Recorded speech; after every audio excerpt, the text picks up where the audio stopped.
जय हिंद दोस्तों, स्वागत है मेरे नए वीडियो में। दोस्तों, इस वीडियो में हम बिहार शिक्षक भर्ती टीआरई 4.0 के लिए आधुनिक इतिहास को करने वाले हैं। साथ ही दोस्तों, इसको हम लोग बीपीएससी के घटना चक्र से करेंगे। तो चलिए दोस्तों, वीडियो को स्टार्ट करते हैं। अगला प्रश्न है दोस्तों, बंगाल विभाजन के विषय में किसने कहा था विभाजन हमारे ऊपर बम की तरह गिरा है? कथन के बारे में बताना है दोस्तों कि ये कथन किसने कहा था कि विभाजन हमारे ऊपर बम की तरह गिरा है। ऑप्शन है सुरेंद्र नाथ बनर्जी, गोपाल कृष्ण गोखले, विपिन चंद्रपाल, चित्तरंजन दास, एक से अधिक कोई नहीं। तो दोस्तों, इसका राइट आंसर हो जाएगा ऑप्शन नंबर ए, सुरेंद्र नाथ बनर्जी ने। ऑप्शन नंबर ए दोस्तों इसका राइट आंसर हो जाएगा। दोस्तों, हम जानते हैं कि बंगाल विभाजन जो है 1905 ईस्वी में हुआ था। 1905 ईस्वी में बंगाल का विभाजन हुआ था और 1905 ईस्वी के समय जो वायसराय था वो था लॉर्ड कर्जन, और लॉर्ड कर्जन ने ही बंगाल का विभाजन किया था 1905 ईस्वी में।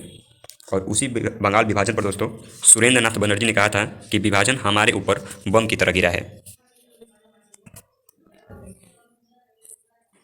इसके एक्सप्लेनेशन को देख लेते हैं दोस्तों। दिया हुआ है कि बंगाल विभाजन के विषय में सुरेंद्र नाथ बनर्जी ने कहा था कि विभाजन हमारे ऊपर बम की तरह गिरा है। बंगाल विभाजन लॉर्ड कर्जन के काल में हुआ था। तो उस समय दोस्तों भारत का जो वायसराय था वो लॉर्ड कर्जन था। उसी के समय में ही बंगाल का विभाजन हुआ था। अगला प्रश्न दिया हुआ है दोस्तों, प्रथम बार संघर्ष के तरीकों के रूप में स्वदेशी एवं बहिष्कार किसके दौरान अपनाए गए थे? ऑप्शन है होम रूल आंदोलन, साइमन कमीशन के भारत आगमन, बंगाल विभाजन, एक से अधिक कोई नहीं। तो दोस्तों, इसका राइट आंसर हो जाएगा ऑप्शन नंबर सी, बंगाल विभाजन। दोस्तों, जब कर्जन ने 1905 ईस्वी में बंगाल का विभाजन किया था तो उसी समय कांग्रेस के सभी नेता जो हैं वे स्वदेशी और बहिष्कार आंदोलन को प्रारंभ कर दिए थे ताकि बंगाल विभाजन को रोका जा सके, इसका विरोध हो सके। आगे देखते हैं दोस्तों। अगला प्रश्न दिया हुआ है कि बंगाल विभाजन के प्रत्याघात के रूप में कौन सा आंदोलन शुरू हुआ? प्रश्न है दोस्तों, बंगाल विभाजन के प्रत्याघात के रूप में कौन सा आंदोलन शुरू हुआ? ऑप्शन है असहयोग आंदोलन, सविनय अवज्ञा आंदोलन, स्वदेशी आंदोलन या फिर पूर्ण स्वराज आंदोलन, एक से अधिक कोई नहीं। तो दोस्तों, इसका राइट आंसर हो जाएगा ऑप्शन नंबर सी, स्वदेशी आंदोलन। अभी दोस्तों हमने ऊपर में किया है कि 1905 ईस्वी में जब बंगाल का विभाजन हुआ तो उस समय स्वदेशी और बहिष्कार आंदोलन को चलाया गया। इसमें दोस्तों जो भी अंग्रेजी सरकार थी उसकी सभी सरकारी संस्थाओं का विरोध किया गया, उनके वस्तुओं का जो है विरोध किया गया। जो भी वस्तुएं थी जो उनके देश से आती थी, इंग्लैंड से मुख्यतः जो आती थी वस्तुएं, उन सबका भारत में विरोध किया गया। और अंग्रेजी सरकार की जो संस्थाएँ थी, वो शिक्षण संस्था हो या अन्य कोई भी संस्थाएँ हो, उन सबका भी भारत के लोगों ने काफ़ी विरोध किया। इसके एक्सप्लेनेशन को देख लेते हैं दोस्तों। इसमें दिया हुआ है कि कर्जन ने 20 जुलाई 1905 को बंगाल विभाजन का निर्णय लिया था। 20 जुलाई 1905 ईस्वी को दोस्तों कर्जन ने बंगाल विभाजन का निर्णय लिया था। इसके विरोध में राष्ट्रवादियों द्वारा आंदोलन की शुरुआत 7 अगस्त 1905 ईस्वी को हुई थी। और बंगाल विभाजन के विरोध में जो भी भारत के राष्ट्रवादी थे उन्होंने 7 अगस्त 1905 ईस्वी को आंदोलन की शुरुआत की थी। कोलकाता के टाउन हॉल में कृष्ण कुमार मित्र और सुरेंद्र नाथ बनर्जी की अध्यक्षता में एक बैठक हुई जहां स्वदेशी आंदोलन प्रारंभ करने और विदेशी वस्तुओं के बहिष्कार का निर्णय लिया गया। 16 अक्टूबर 1905 ईस्वी को जब बंगाल विभाजन लागू हो गया, उस दिन को शोक दिवस के रूप में मनाया गया। दोस्तों, उस 16 अक्टूबर के दिन भारत में शोक दिवस के रूप में मनाया गया क्योंकि उस समय से बंगाल विभाजन जो है वो प्रभावी हो गया।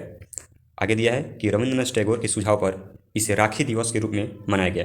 दोस्तों, बंगाल विभाजन के दिन रविंद्रनाथ टैगोर ने सुझाव दिया कि राखी दिवस के रूप में मनाया जाए ताकि भले ही अंग्रेजों ने बंगाल का विभाजन कर दिया हो लेकिन फिर भी हम लोग हृदय से एक हैं। इसी की वजह से रविंद्रनाथ टैगोर ने राखी दिवस मनाने का आह्वान किया।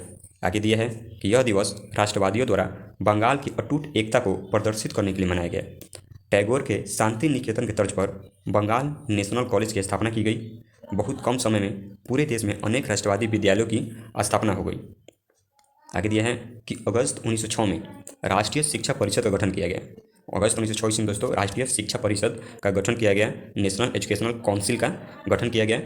आगे दिया है कि स्वदेशी आंदोलन में आत्मनिर्भरता आत्मशक्ति का नारा दिया गया। स्वावलंबन व आत्मनिर्भरता का प्रश्न राष्ट्रीय स्वाभिमान, आदर और आत्मविश्वास के साथ जुड़ा हुआ था। कांग्रेस ने भी अपने कलकत्ता अधिवेशन 1906 में 1906 का जो कांग्रेस का अधिवेशन हुआ था दोस्तों वो कलकत्ता में हुआ था। तो दिया है कि कलकत्ता अधिवेशन 1906 में स्वदेशी आंदोलन बहिष्कार आंदोलन, राष्ट्रीय शिक्षा और स्वशासन से संबंध 4 प्रस्ताव पारित किए गए। कितने दोस्तों? तो 4 प्रस्ताव पारित किए गए। अतः स्पष्ट है कि बंगाल विभाजन के विरोध में राष्ट्रवादियों ने स्वदेशी, बहिष्कार, राष्ट्रीय शिक्षा और स्वशासन जैसे आंदोलन चलाए। आगे दिया है कि 1920 ईस्वी के नागपुर अधिवेशन में CR दास ने गांधी जी के असहयोग प्रस्ताव को पेश किया था। इसमें दिया है दोस्तों असहयोग आंदोलन के बारे में ये बात दी हुई है कि 1920 ईस्वी में नागपुर अधिवेशन में CR दास यानी चित्तरंजन दास ने गांधी जी के असहयोग प्रस्ताव को पेश किया था। तो दोस्तों एक्सप्लेनेशन को भी पढ़ना काफ़ी इंपॉर्टेंट है दोस्तों, क्योंकि कई बार क्वेश्चन जो है एक्सप्लेनेशन के अंदर से आता है, तो इसको भी पढ़ना काफ़ी महत्वपूर्ण है ताकि एग्जाम में आने वाला कोई भी प्रश्न हम लोगों से न छूटे। अगले प्रश्न पढ़ते हैं दोस्तों। अगला प्रश्न दिया है प्रथम बार संघर्ष। अगला दिया है कि प्रथम बार संघर्ष के तरीकों के रूप में स्वदेशी एवं बहिष्कार भारत में कब अपनाया गया। ऑप्शन है बंगाल विभाजन, होम रूल आंदोलन, असहयोग आंदोलन, उपयुक्त में से एक से अधिक या कोई नहीं। तो दोस्तों इसका राइट आंसर हो जाएगा ऑप्शन नंबर ए, बंगाल विभाजन के समय। अभी दोस्तों इसको हम लोगों ने डिटेल में पढ़ा ऊपर में कि बंगाल विभाजन 1905 ईस्वी में लॉर्ड कर्जन ने किया था, और उसी समय भारत के राष्ट्रवादियों ने बंगाल के विभाजन के विरोध में स्वदेशी एवं बहिष्कार आंदोलन चलाया था।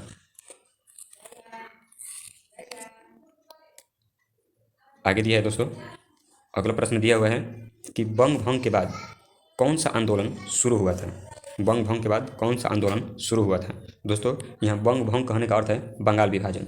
बंग भंग दोस्तों यहाँ दिया हुआ है, तो बंग भंग कहने का अर्थ है बंगाल विभाजन के बाद कौन सा आंदोलन शुरू हुआ था। ऑप्शन दिया है दोस्तों सविनय अवज्ञा आंदोलन, स्वदेशी आंदोलन, भारत छोड़ो आंदोलन या असहयोग आंदोलन। तो दोस्तों हम ऊपर पढ़े हैं अभी कि जब बंग भंग हुआ, जब बंगाल का विभाजन हुआ, तो स्वदेशी और बहिष्कार आंदोलन चला गया। तो ऑप्शन नंबर बी इसका राइट आंसर हो जाएगा। उस समय बंगाल के विभाजन के समय स्वदेशी और बहिष्कार आंदोलन चलाया गया था। अगला प्रश्न दिया हुआ है दोस्तों कि वर्ष 1905 में बंगाल के विभाजन के समय भारत का वायसराय कौन था। ऑप्शन है Lord Canning, General Dyer, Lord Wellesley या लॉर्ड कर्जन।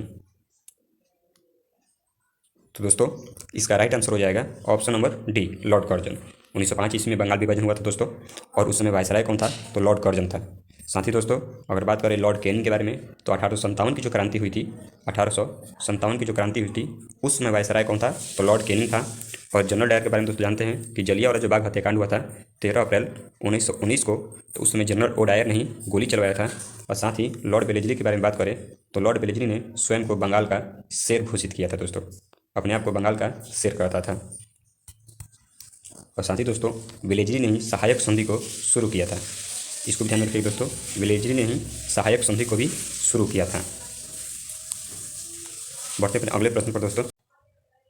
अगला प्रश्न दिया हुआ है दोस्तों, इनमें से किस काल में स्वदेशी आंदोलन का भारत में उत्थान हुआ। ऑप्शन है जलियांवाला बाग त्रासदी का विरोध, बंगाल के विभाजन का विरोधी आंदोलन, गांधी जी का चंपारण सत्याग्रह या रॉलेट एक्ट विरोधी आंदोलन। तो इसका राइट आंसर हो जाएगा दोस्तों ऑप्शन नंबर बी, बंगाल के विभाजन का विरोधी आंदोलन। तो दोस्तों इसको अभी हम लोगों ने पीछे में पढ़ा है कि 1905 ईस्वी में बंगाल का विभाजन हुआ था, और उसी के विरोध में स्वदेशी एवं बहिष्कार आंदोलन को चलाया गया था। इसके अगला प्रश्न है बंगाल विभाजन प्रभावी हुआ। ऑप्शन है 14 अक्टूबर 1905 को, 15 अक्टूबर 1905 को, 16 अक्टूबर 1905 को, एक से अधिक कोई नहीं। तो इसका राइट आंसर हो जाएगा दोस्तों ऑप्शन नंबर सी, 16 अक्टूबर 1905 ईस्वी को।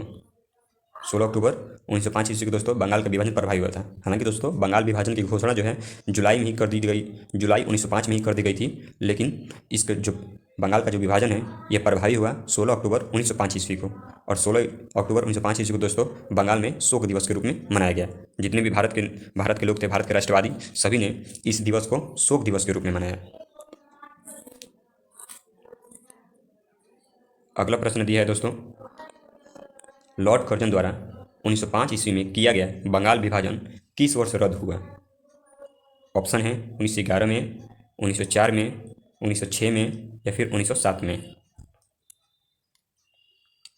तो दोस्तों इसका राइट आंसर हो जाएगा ऑप्शन नंबर ए, 1911 ईस्वी में। दोस्तों 1911 ईस्वी में लॉर्ड हॉर्डिंग था। 1911 ईस्वी में वायसराय कौन था दोस्तों, तो लॉर्ड हॉर्डिंग था।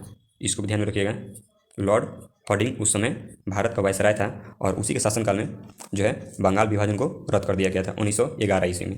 दोस्तों हालांकि इसका आंसर यहाँ साइड में दिया हुआ है, लेकिन फिर भी दोस्तों इसका आंसर आप खुद से प्रयास करिए करने का। इसके एक्सप्लेनेशन को देख लेते हैं दोस्तों। इसके एक्सप्लेनेशन में दिया हुआ है कि दिसंबर 1911 में ब्रिटिश सम्राट जॉर्ज पंचम और महारानी मेरी के भारत आगमन पर उनके स्वागत हेतु दिल्ली में एक दरबार का आयोजन किया गया था। दोस्तों दिल्ली में एक दरबार का आयोजन किया गया था जिसको हम लोग दिल्ली दरबार के नाम से भी जानते हैं।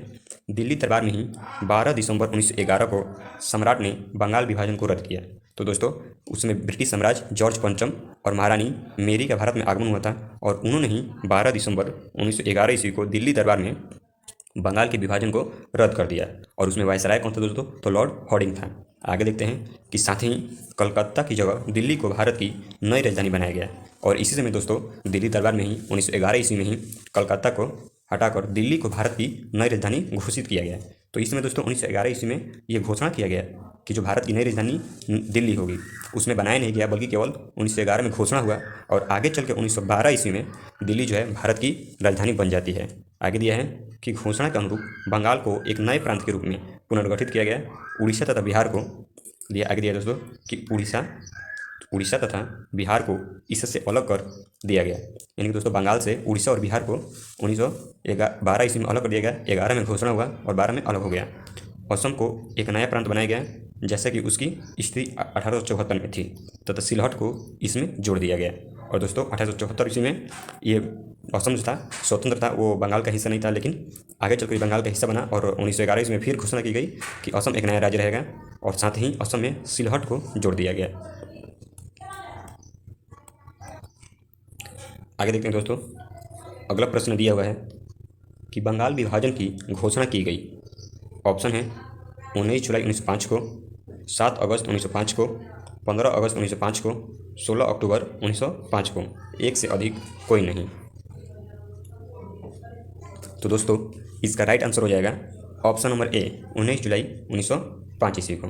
दोस्तों 19 जुलाई 1905 ईस्वी को बंगाल विभाजन की घोषणा की गई, लेकिन बंगाल विभाजन जो है 16 अक्टूबर 1905 ईस्वी को प्रभावी हुआ। ध्यान में रखिए दोस्तों, हालांकि 19 जुलाई 1905 ईस्वी को इसकी घोषणा की गई, लेकिन 16 अक्टूबर 1905 ईस्वी को बंगाल विभाजन जो है वो प्रभावी हुआ और 16 अक्टूबर को ही भारत में शोक दिवस के रूप में मनाया गया, क्योंकि उस समय से बंगाल विभाजन जो है पूरी तरह से लागू हो गया। इसके एक्सप्लेनेशन को देख लेते हैं दोस्तों। इसमें दिया हुआ है कि बंगाल विभाजन का प्रस्ताव 3 दिसंबर 1903 ईस्वी को ब्रिटिश संसद में रखा गया। इसकी औपचारिक घोषणा 20 जुलाई, कुछ स्रोतों में कहीं कहीं पर दोस्तों 20 जुलाई दिया हुआ है, जबकि कहीं कहीं पर 19 जुलाई ये देखने को मिलता है, 1905 ईस्वी को की गई। इसका उद्देश्य दोस्तों बंगाल प्रेसिडेंसी में फैल रहे राष्ट्रवाद को विभाजित करना था। बंगाल विभाजन 16 अक्टूबर 1905 ईस्वी को प्रभावी हुआ और इस दिन को रविन्द्रनाथ टैगोर ने रक्षाबंधन के रूप में मनाने की सलाह दी। अगला प्रश्न है दोस्तों, कांग्रेस ने स्वराज प्रस्ताव वर्ष 1905 ईस्वी में पारित किया। प्रस्ताव का उद्देश्य क्या था?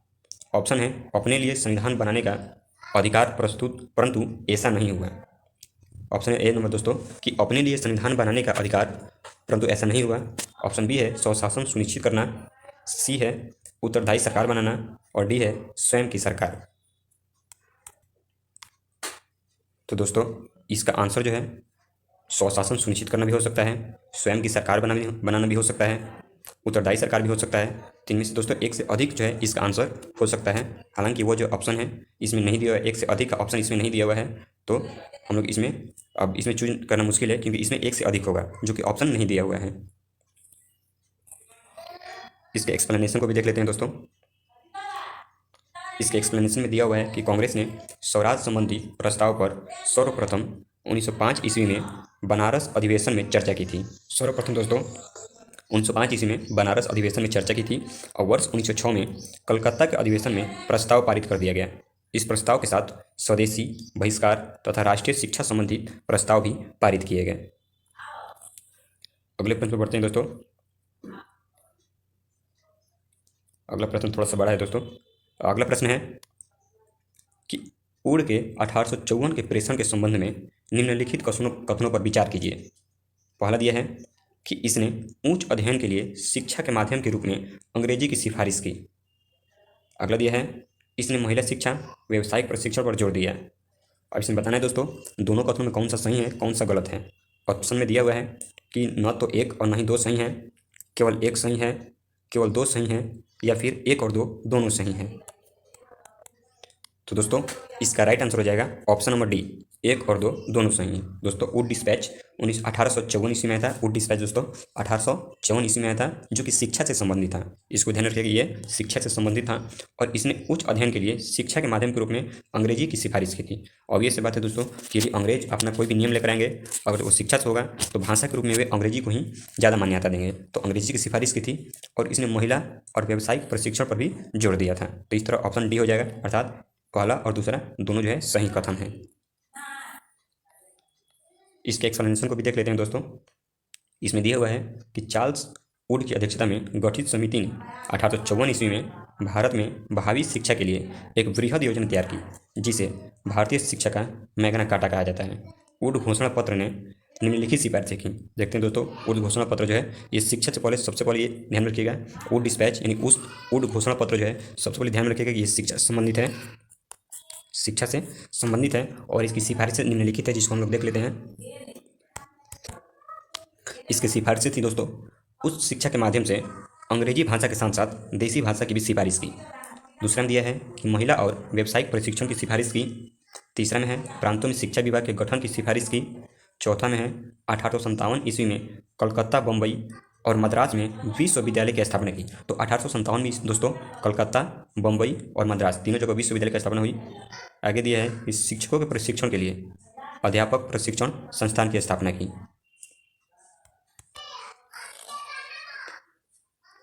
तो इस तरह दोस्तों हमारा वीडियो यहीं पर समाप्त होता है। दोस्तों मिलते हैं अपने अगले वीडियो में, तब तक के लिए धन्यवाद।